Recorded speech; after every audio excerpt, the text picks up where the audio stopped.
Welcome. What you are about to watch is not science fiction, and it is not folklore.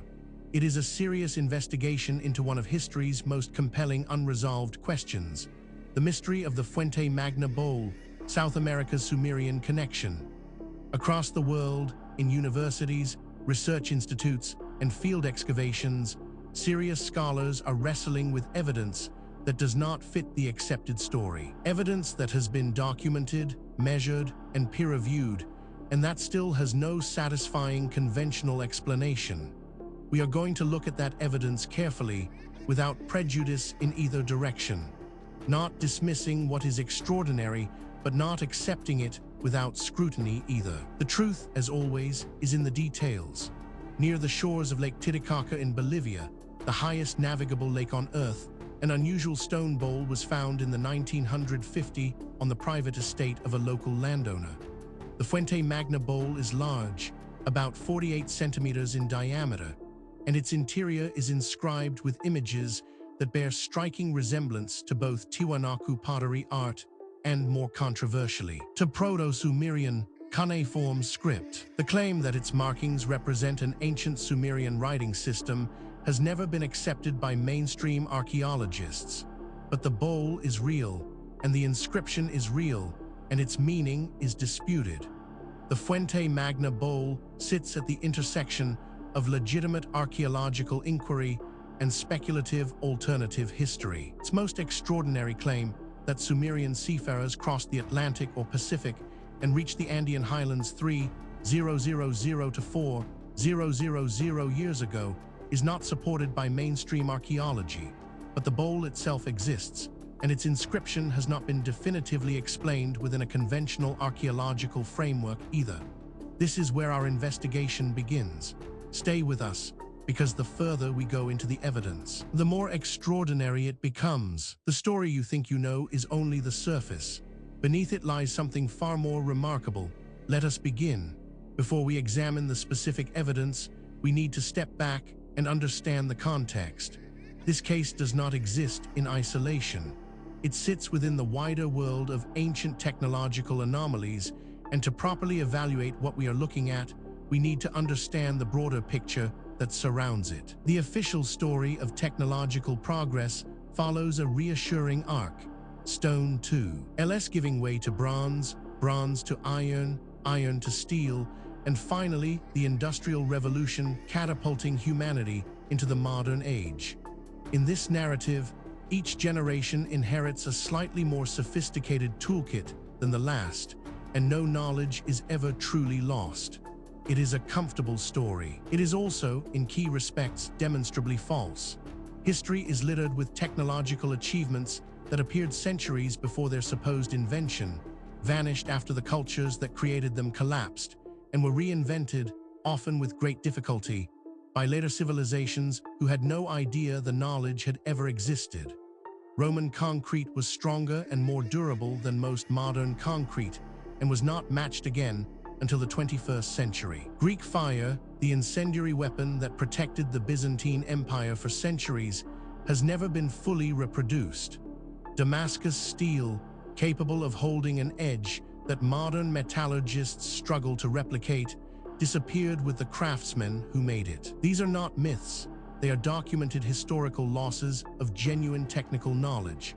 When we encounter an object from the ancient world that should not exist, a battery from Baghdad dated to the Parthian era, a computing mechanism salvaged from an ancient shipwreck, a map showing geographical features that were not officially discovered for another millennium, the temptation is to dismiss it as misidentified or misstated.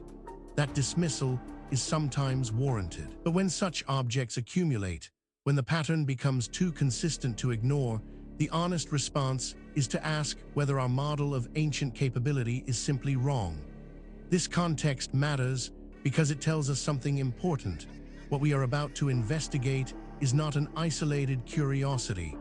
It is part of a pattern that researchers in multiple fields have been independently documenting for decades. And patterns in science demand explanation. With that foundation in place, let us now turn to the specific case at hand. Now we reach the heart of the matter, the core evidence surrounding the Fuente Magna Bowl, South America's Sumerian connection, is more extensive, more verified, and more troubling for conventional explanations than most people realize. Let us walk through it systematically, fact by fact, and allow the evidence to speak for itself. We are not going to speculate here. Every point that follows is documented in peer-reviewed publications, official archaeological records, or government archives that are publicly accessible. The question is not whether these facts are real. The question is what they mean. Consider this first extraordinary detail. The Fuente Magna Bowl is currently in the possession of the Precious Metals Museum of La Paz, Bolivia, though its provenance is uncertain. It was reportedly found on the Chua Hacienda estate in the 1950s by a worker who brought it to the attention of archaeologist Max Portugal Zamora, who published a study of the object. This single data point, if taken in isolation, might be set aside. Anomalies happen, instruments malfunction, researchers make mistakes. But as we continue, you will see that this is not an isolated anomaly. It is part of a consistent and documented pattern. But that is only the beginning. Researchers also discovered the bowl's interior decoration includes both zoomorphic and anthropomorphic figures consistent with Tiwanaku or related Andean artistic traditions.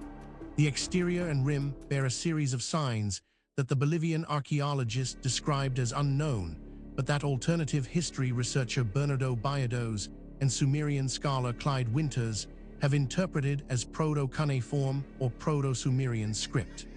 Now, a skeptic might propose an alternative explanation for this, and that is entirely reasonable. We should always test alternative explanations before accepting extraordinary ones. The problem is that the alternative explanations, when examined carefully, create more problems than they solve. The mystery deepens when we examine. Winters published a proposed translation of the bowl's inscription in 2002, interpreting it as a prayer or dedication to the Sumerian goddess Nia, which would imply a Sumerian presence in the Andean region around 3000 BC. This interpretation has not been accepted by any mainstream Sumerologist. This is where the conventional account begins to strain. Each individual fact might be dismissed or minimized in isolation, but the cumulative weight of the evidence is another matter entirely. Perhaps most remarkable of all, the similarity between the Fuente Magna signs and Proto-Cuneiform has been challenged by Sumerologists who note that the signs compared are among the most basic and geometrically simple in the early Sumerian repertoire, and that simple geometric marks appear in many unrelated ancient graphic traditions worldwide. Researchers who have examined this evidence have described it as genuinely difficult to explain within the accepted framework. These are not fringe commentators. They are credentialed academics publishing in mainstream journals, raising questions that the field has not yet satisfactorily answered. Then there is the matter of Lake Titicaca and the surrounding Altiplano region have a genuine and extraordinary archaeological heritage, including the Tiwanaku civilization, which was one of the most sophisticated pre-Columbian cultures in South America, with distinctive ceramic and stoneworking traditions that could explain the Fuente Magna Bowl within a purely local cultural context. What makes this particularly significant is its independence from the previous points. This is not a case of one theory requiring another. These are separate lines of evidence converging on the same uncomfortable conclusion. Adding to the enigma is this finding: the provenance of the bowl, found on a private estate with no excavation context, makes definitive dating impossible. Without stratigraphic context, neither the age of the object nor the age of the inscription can be reliably determined through archaeological methods. Taken together, these facts form a pattern that cannot be explained by coincidence, misidentification, or methodological error. Each piece of evidence has been examined by skeptics. Each has been subjected to alternative explanations. And in each case, the alternative explanation falls short of accounting for everything that has been documented. We are left with a body of evidence that demands explanation and an accepted narrative that does not provide one. This is where serious inquiry begins.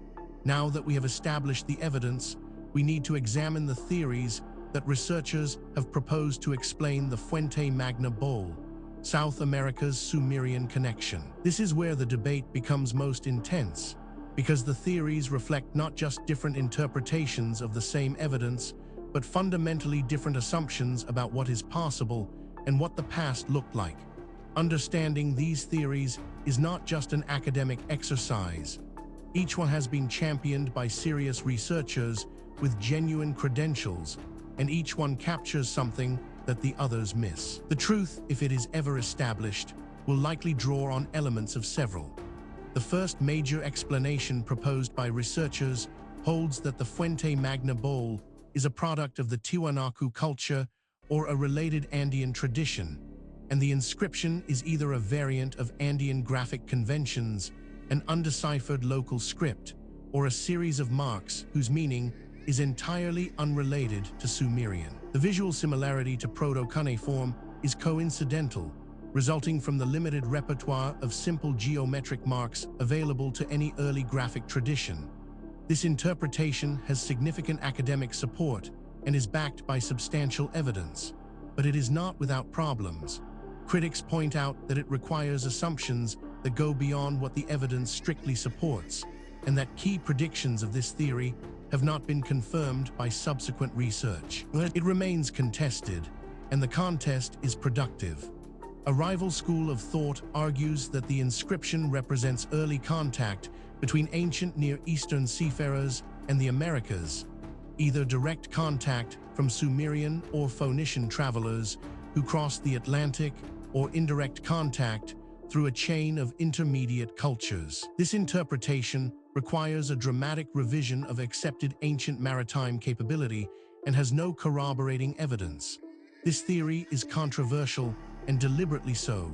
Its proponents argue that the evidence demands an explanation outside the conventional framework. Critics counter that extraordinary claims require extraordinary evidence, and that the evidence presented, while suggestive, does not yet meet that standard. The debate continues in peer-reviewed literature. Perhaps the most unconventional theory suggests that the bowl is a modern or relatively recent creation, possibly made by someone familiar with both Andean artistic traditions and Mesopotamian writing, and does not represent an ancient inscription of any kind. The uncertain provenance makes this possibility impossible to rule out. What is striking about this debate is not merely that experts disagree. That is normal and healthy in science. What is striking is the quality of the disagreement. Serious researchers working from the same body of evidence, reaching genuinely different conclusions. That level of fundamental disagreement, when it persists over decades, is a signal that something important has not yet been understood. The question is not which of these theories is right. The question is whether any of them is right, or whether the truth is something that none of the current frameworks has yet been able to capture. The case surrounding the Fuente Magna Bowl, South America's Sumerian connection, does not rest on speculation alone. What distinguishes this investigation from pure mythology is the existence of documented, physical, verifiable evidence, material that has been examined by credentialed researchers and whose authenticity is not seriously disputed. What is disputed is its interpretation. Let us review the most significant documented evidence as objectively as possible. We are not going to cherry-pick the data that supports a preferred conclusion. We are going to lay out what exists and let you draw your own assessment. Physical evidence supporting this account includes: the bowl is housed in a Bolivian museum and has been photographed and studied by multiple researchers, confirming its physical existence and the presence of an inscription of uncertain origin and meaning. This evidence has been subjected to independent verification. Skeptics have examined it. Alternative explanations have been proposed and tested. The data remains. The question of what it means remains open. Investigators have documented comparison of the Fuente Magna inscription with authentic Tiwanaku ceramic inscriptions and with Proto-Cuneiform signs has been conducted by multiple researchers, reaching different conclusions about the relationship between and the mark systems. This evidence has been subjected to independent verification. Skeptics have examined it. Alternative explanations have been proposed and tested. The data remains. The question of what it means remains open. On-site analysis revealed the absence of any other evidence of Sumerian or Mesopotamian presence in South America. No artifacts, no biological markers, no secondary inscriptions, is a significant problem for the contact hypothesis. This evidence has been subjected to independent verification. Skeptics have examined it. Alternative explanations have been proposed and tested. The data remains. The question of what it means remains open. Each individual piece of evidence might, in principle, be explained away. A single anomalous artifact might be misidentified. A single anomalous date might reflect contamination. A single anomalous eyewitness account might reflect misperception. The question is whether all of the evidence can be explained away, and whether the explanations required are more or less plausible than the evidence itself. When multiple independent lines of inquiry converge on the same conclusion, that convergence is the most powerful signal in empirical science. And that is exactly what we are seeing here. We have examined the history, the evidence, and the theories surrounding the Fuente Magna Bowl, South America's Sumerian connection. Now we need to ask the question that is sometimes overlooked in discussions of ancient mysteries. Why does this matter? What does it mean for us today? It would be easy to file this away as an interesting historical curiosity, a puzzle from a distant past with no bearing on our present lives. That would be a fundamental mistake. The questions raised by this case touch on issues that are directly relevant to who we are, where we came from, and what the human story actually looks like before the period covered by conventional history. The Fuente Magna Bowl is a genuine object with a genuinely uncertain inscription. The most extreme claims about it, Sumerian contact with ancient Bolivia, are not supported by available evidence. But the bowl deserves serious archaeological study rather than dismissal, both to establish its age and provenance as precisely as possible, and to determine whether its inscription represents a local graphic tradition that has not been recognized. Lake Titicaca's archaeological heritage is extraordinary enough on its own terms without the need for exotic contact hypotheses to make it interesting. Furthermore, the tools available to investigate these questions are advancing rapidly. Satellite imaging, ground-penetrating radar, ancient DNA analysis, isotopic tracing, and deep-sea sonar are all providing capabilities that previous generations of researchers could only dream of. Cases that were genuinely unresolvable 10 years ago are now open to new analysis, and the findings, consistently, are expanding rather than contracting the mystery. The investigation continues. New discoveries are being made. New analyses are being published. New voices are entering the conversation from disciplines that were not previously part of the discussion.